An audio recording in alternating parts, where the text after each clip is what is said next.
ये है सोनी का बोर्ड जिसका मॉडल नंबर है KD-43W800F। इसमें नो इंडिकेटर का फॉल्ट है, जैसे कि आप देख सकते हैं। पावर हमने दे रखा है, इंडिकेटर लाइट है नहीं।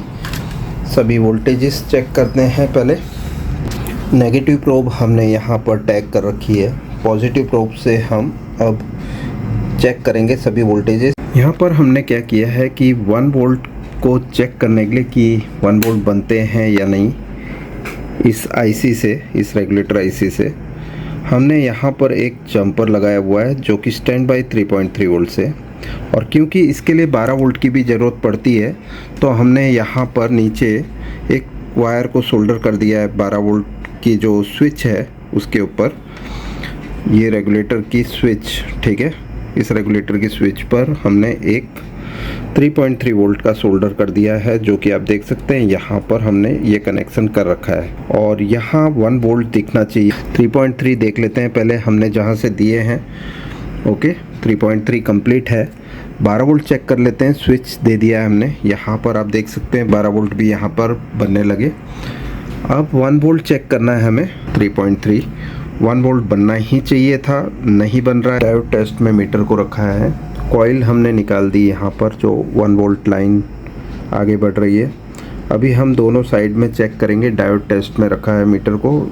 ये प्रोसेसर की साइड 00 की सॉर्टिंग बता रहा है, ठीक है। तो यहाँ प्रोसेसर की साइड में ही सॉर्टिंग है और यहाँ पर 0.494 ये रेगुलेटर का ओके बता रहा है और प्रोसेसर की साइड में सॉर्टिंग है। सॉर्टिंग को चेक करने के लिए हमने 2 लाइंस अलग कर दी है अभी, इस साइड के पीएफ और इस साइड के पीएफ। तो यहाँ पे ये 4 पीएफ हैं अभी और ये ट्रैक सीधी प्रोसेसर में जाती है। तो हम अभी क्या करेंगे कि प्रोसेसर को अब बाहर निकाल रहे हैं, बिकॉज और कोई रास्ता बचा नहीं है इसमें। तो प्रोसेसर को निकाल के चेक कर लेते हैं क्या इसमें प्रोसेसर शॉर्ट है 1 वोल्ट लाइन में।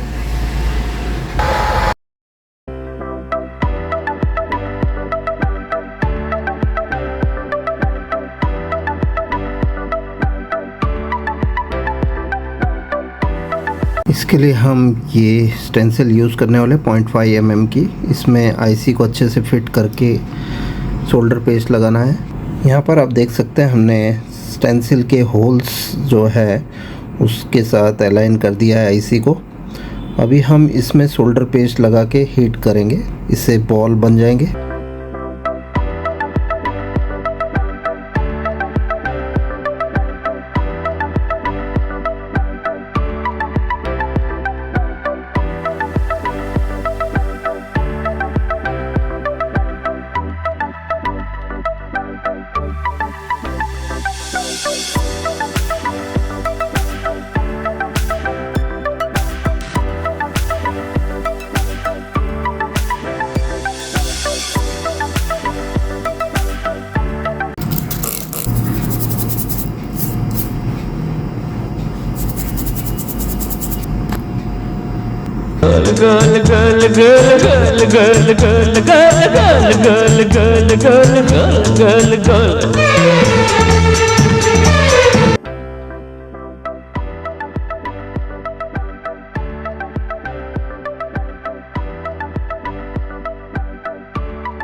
तो रिबॉलिंग हो चुकी है।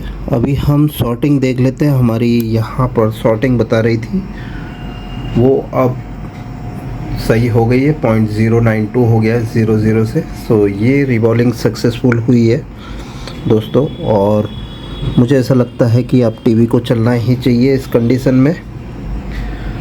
ओके, 0.158 और ये जो पॉइंट है अभी हमें सोल्डरिंग करनी है और इसमें कॉइल लगा देनी है, बिकॉज हमने अभी यहाँ पर ट्रैक ओपन की हुई थी। यहाँ पर आप देख सकते हैं ट्रैक भी जॉइंट करनी है और कॉइल लगानी है। और इसमें ये नेटवर्क कार्ड भी ख़राब था, यहाँ पर अटका हुआ है। इसके लिए हम वॉल्यूम माइनस और पावर की दबाते हुए टीवी को स्टार्ट करेंगे। देख लेते हैं क्या ये आगे बढ़ता है या नहीं। सोनी लिखा हुआ आ गया है, चेक कर लेते हैं आगे बढ़ रहा है कि नहीं। देख सकते हैं इरेजिंग हो रहा है, देख लेते हैं ये पूरा काम होगा तो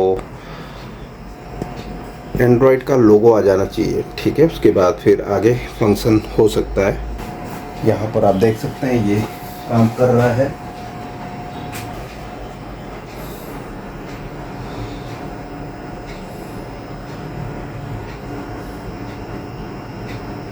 कॉल करके भी देख लिया, चालू होकर बंद हो गया ये टीवी।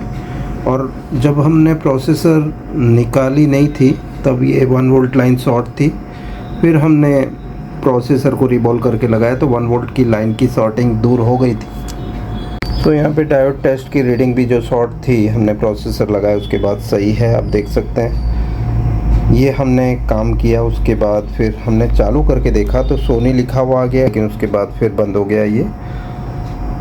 तो इसका अगला पार्ट देखने के लिए आप इंतज़ार कीजिए। इसका जल्दी से हम दूसरा पार्ट बनाएंगे जिसमें हम इस टीवी को रिपेयर करके बताएंगे। अगर जो प्रोसेसर ख़राब है तो क्यों ख़राब है वो बताएंगे आपको। अभी मजा आएगा ना भिड़ो।